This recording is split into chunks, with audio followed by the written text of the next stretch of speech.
কংগ্ৰেছৰ বিৰুদ্ধে অপপ্ৰচাৰ চলাইছে অখিল গগৈয়ে। অখিলৰ বিৰুদ্ধে অপপ্ৰচাৰৰ অভিযোগ গৌৰৱৰ। পুনৰ মিত্ৰতাৰ প্ৰসংগক লৈ অথন্তৰ গৌৰৱ অখিলৰ। মিত্ৰতাক লৈ গৌৰৱ গগৈ আৰু অখিল গগৈৰ মাজত পুনৰ সংঘাত। ফাট মেলিছে অখিল গগৈ গৌৰৱ গগৈৰ সম্বন্ধত। গৌৰৱ গগৈক আঁতৰাই কেৱল ভূপেন বৰাক মিত্ৰতাৰ দায়িত্ব দিয়াৰ কথা অস্বীকাৰ গৌৰৱৰ। গৌৰৱতকৈ ভূপেন বৰা ৰাজনৈতিকভাৱে অধিক প্ৰেক্টিকেল বুলি এআইচিচিৰ সিদ্ধান্তক আদৰণি অখিলৰ। অখিল গগৈয়ে চলাইছে কংগ্ৰেছ দলৰ বিৰুদ্ধে অপপ্ৰচাৰ। গৌৰৱ গগৈ আনিলে অখিলৰ বিৰুদ্ধে অপপ্ৰচাৰৰ অভিযোগ।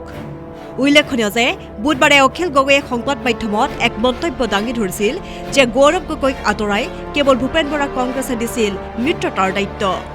গৌৰৱতকৈ ভূপেন বৰা ৰাজনৈতিকভাৱে অধিক প্ৰেক্টিকেল বুলি এআইচিচিৰ সিদ্ধান্তক আদৰণিও জনাইছিল অখিল গগৈয়ে। আজিৰ দিনটোত ভাল খবৰ এটাই যে কালিৰ দিনটোৰ পৰা এআইচিচিয়ে আমাৰ ভূপেন বৰা ডাঙৰীয়াক আপোনালোকৰ ৰঙানদী সমষ্টিৰ ভূপেন বৰা ডাঙৰীয়াক গোটেই এলায়েন্সটোৰ তত্ত্বাৱধায়ক ৰূপে এলায়েন্সটো চোৱা চিতা কৰিবৰ কাৰণে তত্ত্বাৱধায়ক ৰূপে ভূপেন বৰা ডাঙৰীয়াক দায়িত্ব দিছে। আৰু ভূপেন বৰা ডাঙৰীয়াই মোৰ লগত আজি ৰাতিপুৱাই কথা পাতিছে যে অতি সোনকালে আমাৰ লগত তেওঁলোকৰ বৈঠক হ'ব আৰু অতি সোনকালে আমি ভূপেন বৰা সঁচাকৈ প্ৰেক্টিকেল মানুহ জানে তেওঁ, গতিকে ভূপেন বৰা আহিলে যেতিয়া আমি ভাল পাইছোঁ, গতিকে মই আশা কৰিম যে ভূপেন বৰা যিহেতু এতিয়া এলায়েন্সৰ এই কথাটোত মানে তেওঁক যিহেতু কোঅৰ্ডিনেটৰ হিচাপে দায়িত্ব দিয়া হৈছে নে ইনচাৰ্জ হিচাপে দায়িত্ব দিয়া হৈছে, অতি সোনকালে এলায়েন্সটো হৈ যাব বুলি আমি আশা প্ৰকাশ কৰিছোঁ। ইয়াৰ পিছতে ৰাজনৈতিক মহলত এক চৰ্চা চলিছে যে গৌৰৱ গগৈ থকাৰ বাবে ভূপেন বৰা যোগ্য হৈও বঞ্চিত হৈ আছিল নেকি কংগ্ৰেছত গুৰুত্ব লাভৰ পৰা।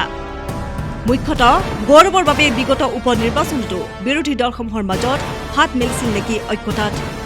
মতবিৰোধী দেখা দিছিল নেকি ভূপেন বৰা আৰু গৌৰৱৰ মাজত কেৱল গৌৰৱৰ বাবেই। গৌৰৱ গগৈৰ বাবে ভূপেন বৰাই হেৰুৱাব লগা হ'ল নেকি এপিচিচিৰ পদ।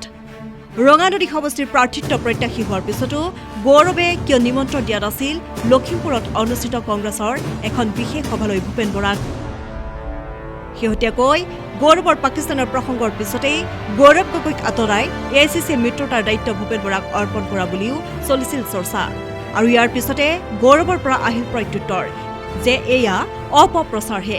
প্ৰকৃত কথাটো হ'ল এনেকুৱা, অপপ্ৰচাৰ চলি আছে। বিশেষভাৱে ভূপেন বৰা ডাঙৰীয়া আৰু আমাৰ ৰকিবুল হুছেইন ডাঙৰীয়া এটা সীমা এটা নিৰ্ধাৰিত সময়ৰ ভিতৰত তেওঁলোকক যিখিনি কথা আগতে আমাৰ বিধায়িনী দলৰ দলপতি দেৱব্ৰত শইকীয়া ডাঙৰীয়া আৰু মই আমাৰ বিভিন্ন দলৰ নেতৃত্বৰ লগত কথা পাতিবলৈ এটা আমি আগবঢ়াই লৈ গলো, সেইখিনিয়ে কথা একদম ফাইনেললৈকে লৈ যাবলৈ এটা নিৰ্ধাৰিত সময়ৰ ভিতৰত দায়িত্ব হিচাপে দুয়োগৰাকী নেতা, আপোনালোকৰ অলপ ভুল হৈছে, দুয়োগৰাকী নেতাক বিশেষ দায়িত্ব দিয়া গৈছে। সেয়া হ'ল ভূপেন বৰা ডাঙৰীয়া আৰু ৰকিবুল হুছেইন ডাঙৰীয়া। বিশেষ প্ৰতিবেদন নিউজ ডেস্ক ৰিপৰ্ট।